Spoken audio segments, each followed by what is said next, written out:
నా మిత్రులందరూ వక్రమార్గంలో డబ్బు సంపాదించేవారు. ఇలా నా స్థితి గురించి విన్నవారు ఈ తరుణాన్ని వినియోగించుకొని నన్ను తమ వైపు లాగడానికి ప్రయత్నించారు.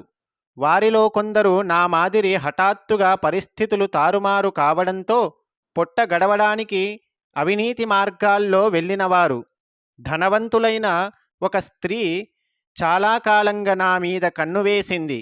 ప్రస్తుతము నా పరిస్థితిని సదవకాశంగా తీసుకొని ఆస్తితో పాటు తనను స్వీకరించి దారిద్ర్యానికి స్వస్తి చెప్పమని కబురు పంపింది. ఆ ప్రతిపాదనను జుగుప్సతో తిరస్కరించాను. మరో స్త్రీ కూడా నన్ను ఆకర్షించడానికి ప్రయత్నించింది. అమ్మాయి, ఒక గుప్పెడు బూడిద కాబోయే ఈ శరీరానికి సుఖం కోసం ఇంతదాకా ఏదేదో చేశావు. ఇదిగో మరణం నీ ముందే ఉంది. దానిని ప్రతిఘటించడానికి నువ్వు ఏదైనా చేస్తున్నావా? తుచ్చమైన తలంపులను వదిలిపెట్టు. భగవంతుణ్ణి ఆర్తితో ప్రార్థించు అని ఆమెకు హితవు చెప్పాను. ఒక్కరోజు నిద్రలేచి రహస్యంగా ఆరా తీయగా ఇంట్లో అందరికీ చాలినంత ఆహారం లేదని తెలుసుకొని చేత చిల్లి గవ్వ లేకపోవడంతో ఒక మిత్రుడు భోజనానికి తన ఇంటికి ఆహ్వానించాడని అమ్మతో చెప్పి బయటకు వెళ్ళిపోయేవాడిని. అటువంటి సందర్భాలలో ఏదో కాస్త తినేవాడిని. కొన్ని రోజులు ఇంట్లో తక్కిన వారికి సరిపడే ఆహారం ఉంటుందనే ఉద్దేశంతో పస్తులతోనే గడిపేవాడిని. నా తల్లి, సోదరుల యొక్క దారిద్ర్యం తొలగించమని మీరు జగజ్జననిని ప్రార్థించాలి గురుదేవా. అందుకు శ్రీరామకృష్ణులు, నాయనా, ఇలా నేను కోరగలనా? నువ్వే వెళ్ళి ఎందుకు ప్రార్థించరాదు? నువ్వు కాళీమాతను అంగీకరించడం లేదు, అందుకే ఇన్ని బాధలు అన్నారు.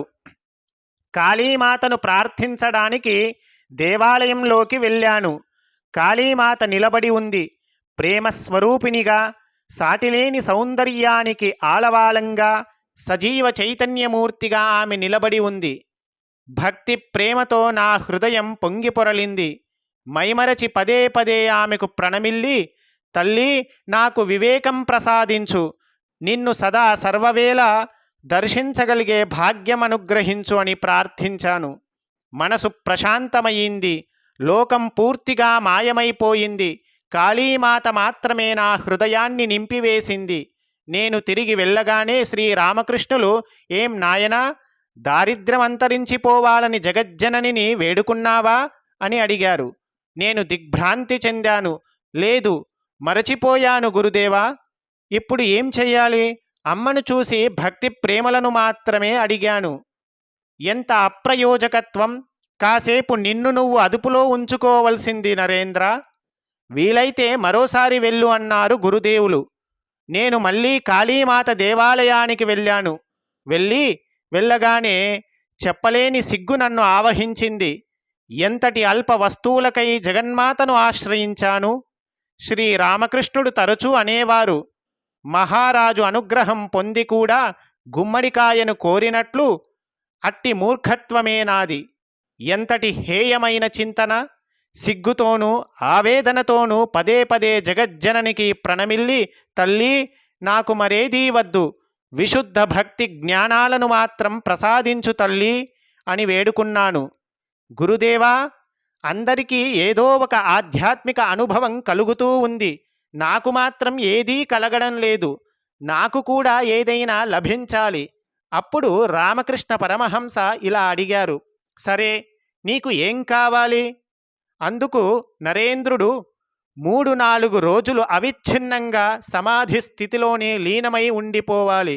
ఏదో ఆహారం నిమిత్తం అప్పుడప్పుడు మనస్సు కిందికి దిగి రావాలి అన్నాడు నరేంద్రుడు.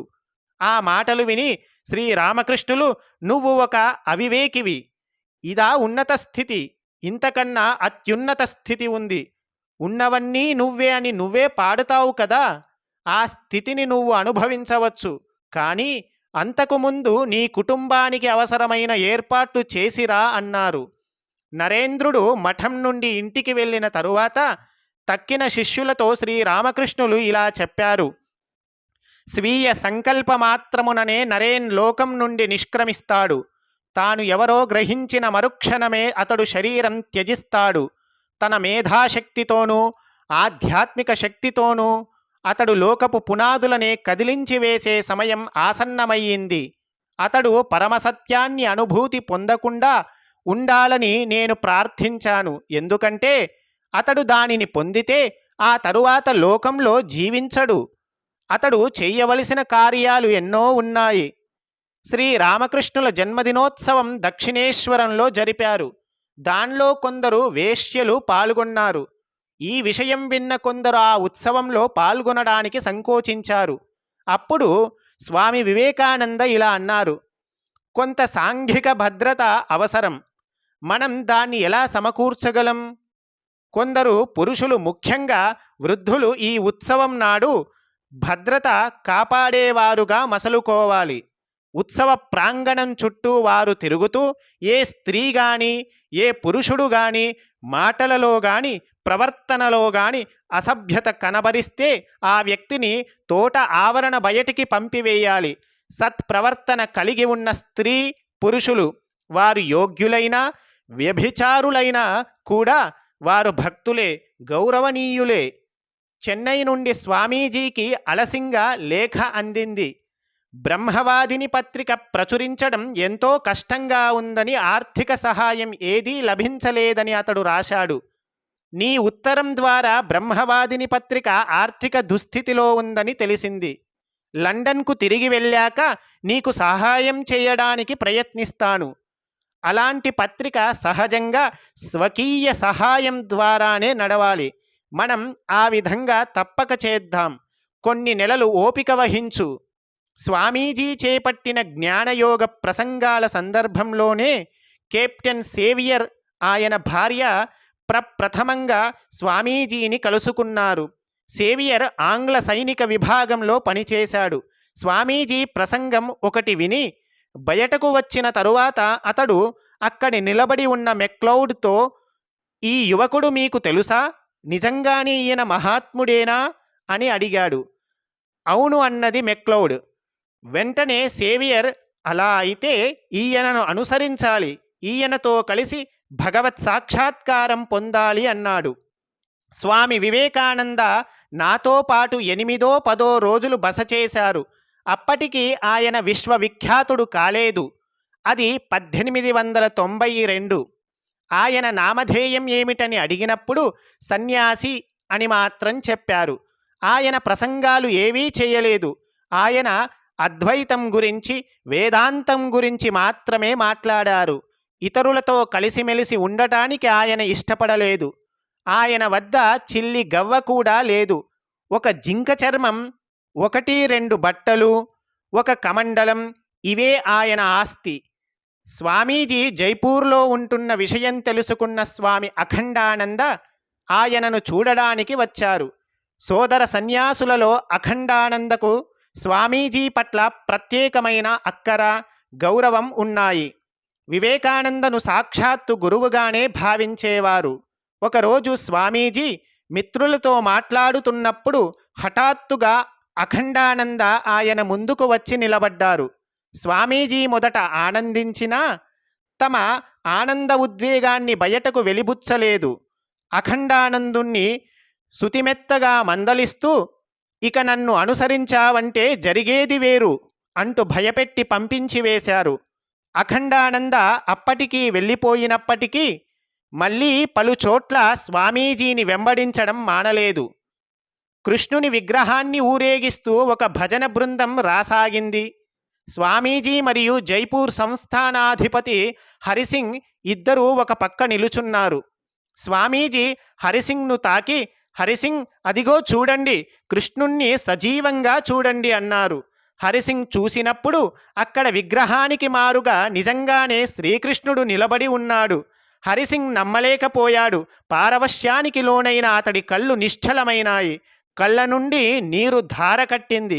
ఆ స్థితి ఉపశమించాక అతడు స్వామీజీతో, గంటల తరబడి వివరించినా సాధించలేనిది మీ స్పర్శ అలవోకగా సాధించింది. నేను కృష్ణుణ్ణి దర్శించాను అన్నాడు గద్గద స్వరంతో. అగ్రవర్ణాల వారికి, నిమ్న కులాల వారికి ఒక రకమైన సౌభ్రాతృత్వం రూపొందుతుంది అంటాను. నీ బోటి విద్యావంతులు గ్రామాలకు పోయి వ్యవసాయం చేపట్టి గ్రామస్తులతో కలిసి జీవిస్తూ వారిని మీ బంధువులుగా పరిగణించి మైత్రీభావంతో మెలగండి. వారు మీకోసం తమ ప్రాణాలను సహితం అర్పించడానికి సిద్ధంగా ఉంటారని మీరు గ్రహిస్తారు. నేడు మనం ముఖ్యంగా చేయవలసింది ఏమిటి? పామరులకు కూడా విద్య నేర్పడం, నిమ్న కులస్తులకు కూడా అత్యున్నత సత్యాలను బోధించడం, వారి పట్ల ప్రేమ సానుభూతి చూపించడం, ఇవన్నీ జరుగుతాయి అని తన శిష్యులకు స్వామివారు బోధించారు. స్వామీజీని కలుసుకున్న వారిలో ఒక బ్రాహ్మణ బాలుడు కూడా ఉన్నాడు. అతడు నిరుపేద. అతడు ఉపనయనం చేయించుకోలేకపోయాడు. అప్పుడు స్వామీజీ వారు ఒక వ్యక్తితో ఇలా అన్నారు: ఈ బాలునికి తగిన వయస్సు వచ్చినప్పటికీ స్తోమత లేనందువలన ఉపనయన సంస్కారం జరగలేదు. అతడికి సహాయం చేయడం గృహస్థులైన మీ అందరి కర్తవ్యం. అతడు ఒక బ్రాహ్మణ బాలుడు. ఆ కులానికి తగిన సంస్కార కర్మలు చేయకుండా ఉండడం భావ్యం కాదు. అతడికి ఉపనయనం జరిపించి అతడి చదువుకు కావాల్సిన ఏర్పాట్లు మీరు చేస్తే నేను చాలా సంతోషిస్తాను అన్నారు. సంస్కృతం అధ్యయనం చేయండి. అయితే దానితో పాటు పాశ్చాత్య విజ్ఞానాన్ని కూడా అభ్యసించండి. దేనినైనా కూలంకషంగా తెలుసుకోండి. ఎందుకో తెలుసా? తగిన సమయం ఆసన్నమైనప్పుడు మన చరిత్రను మీరు శాస్త్రీయంగా రచించగలుగుతారు. ప్రస్తుతం చెలామణిలో ఉన్న భారతదేశ చరిత్ర తారుమారయ్యింది. దానిలో కాలక్రమానుసారంగా ఏదీ పొందపరచబడలేదు. మన చరిత్రను రచించినది ఆంగ్లేయులు. వారు రచించినది చదివితే వంటబట్టేది దుర్బలత మాత్రమే. ఎందుకంటే వారు మన పతనాన్ని గురించి రాశారు.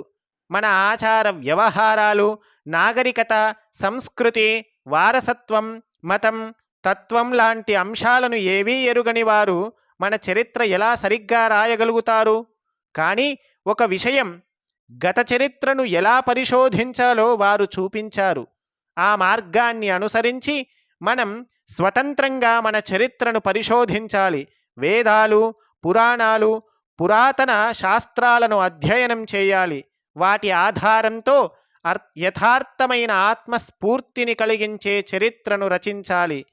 శ్రీనగర సమీపంలో ఒక ఆలయాన్ని చూసి స్వామివారు ముగ్ధులై ఇలా అన్నారు: ఈ ఆలయం కనీసం 2000 సంవత్సరాల క్రితందై ఉండాలి అని అన్నారు.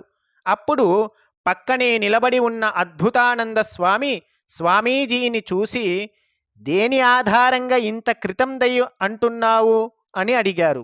అప్పుడు స్వామీజీ, నీలాంటి చదువు సంధ్య లేని వ్యక్తితో అదంతా వివరించడానికి నాకు తీరిక లేదు అన్నారు. అప్పుడే అద్భుతానంద, అలా అయితే నీ చదువు ఏం గొప్ప చదువు?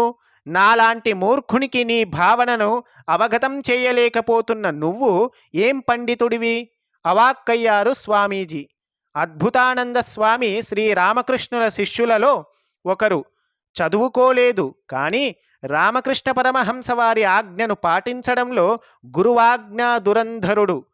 ఒక పండితుడు స్వామీజీని కలుసుకొని, మీరు బ్రాహ్మణేతరులు, అలాంటప్పుడు మీరెలా సన్యాసి అవుతారు అని అడిగారు. అందుకు స్వామీజీ, ప్రతి బ్రాహ్మణుడు యమాయ ధర్మరాజాయ చిత్రగుప్తాయ వై నమః అని పారాయణం చేస్తూ ఎవరి పాద పద్మాలంబ్రోల పువ్వులను అర్పిస్తున్నారో ఆ చిత్రగుప్తుని వంశీయుణ్ణి నేను. కనుక బ్రాహ్మణులకు సన్యాసం పుచ్చుకునే హక్కు ఉంటే నాకు వారికన్నా ఎక్కువ హక్కు ఉన్నది. అలాగే ఆ పండితునితో స్వామివారు ఇలా అన్నారు: మీరు సంస్కృతంలో నన్ను ప్రశ్నించారు, కానీ మీ సంస్కృత ఉచ్చారణలో క్షమించరాని దోషం ఉన్నది. నమ్లేచ్ఛితం వై నా అపభాషితం వై అని పాణిని గర్విస్తున్నాడు.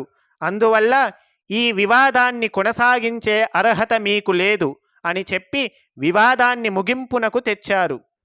నా జీవిత ఆశయం ఇదే. ఉత్తమ భావాలను ప్రతి గుమ్మం వద్దకు కొనిపోయి ఒక యంత్రాంగాన్ని స్థాపించాలి. పిదప స్త్రీలు, పురుషులు తమ విధిని తామే నిర్ణయించుకుంటారు. ప్రధానమైన జీవిత సమస్యలను గూర్చి మన పూర్వీకులు ఇతర దేశాల వారు ఏమి ఆలోచించారో ఆ విషయాలను వారికి తెలియజేయండి. ముఖ్యంగా ఇతరులు ఏం చేస్తున్నారో చూసిన తరువాత వారిని నిర్ణయించుకోనివ్వండి. రసాయన పదార్థాలను ఒక చోట చేర్చడమే మన పని. ప్రకృతి దాని విధానాలను అనుసరించి స్ఫటికీకరణం చేసి తీరుతుంది. కష్టించి పని చేయండి, ధైర్యంగా ఉండండి, భగవంతుని యందు విశ్వాసంతో మెలగండి. త్వరలోనే వస్తాను.